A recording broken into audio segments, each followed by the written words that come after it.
So what we have here is Bryson's pitching wedge, and we could go through the set, but they'd all be pretty much the same bounce. Bryson had about 18 degrees of bounce on his pitching wedge. So being steeper, you needed more forgiveness at a very blunt leading edge. In comparison to like a normal pitching wedge, what would that be? Normal pitching wedge would probably be in the industry of maybe 7 to 6. Oh wow, okay. Yeah. So, and which is weird because the gap wedges could be 12, and then someone would go right to 6 or 8. So there's a big disparaging difference in bounce. So what we do with our bounce is we generally progress per iron 1 degree. So, and how we figure that out is watch them hit the launching. Let's say they hit a 7 iron, they launch it at 22, and let's say our loft is 34, which is pretty weak nowadays. You'll see, that's a 12 degree difference in the launch angle versus the bounce. So that's the angle of attack and the lean. So it's that downward angle of attack causing the face angle to have a rebound angle.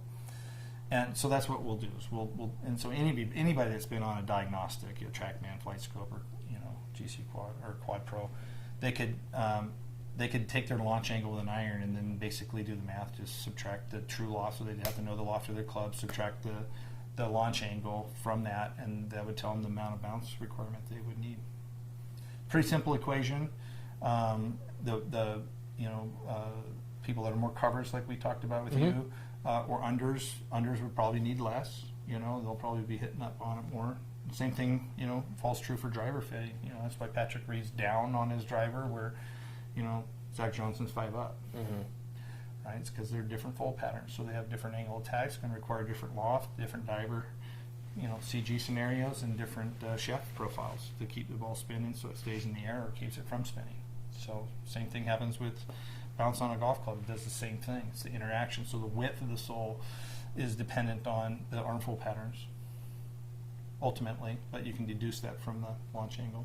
It's very helpful. It's a good place to start.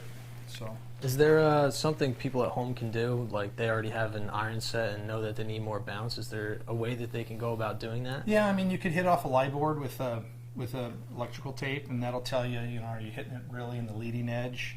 Are you hitting in the trail? Most people would find that most of their stuff's hitting, you'll see it. Back in the day with Hendry Griffiths, we had a whole booklet on reading lie angle smudges, right? Right.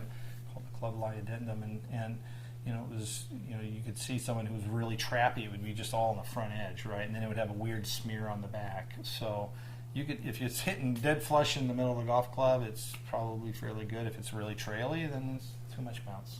We've had tour players come in and say, I feel like it's a little too much bounce on certain irons, and then we just peel a little off, and that's perfect. Gotcha. Right? So you can always take bounce off.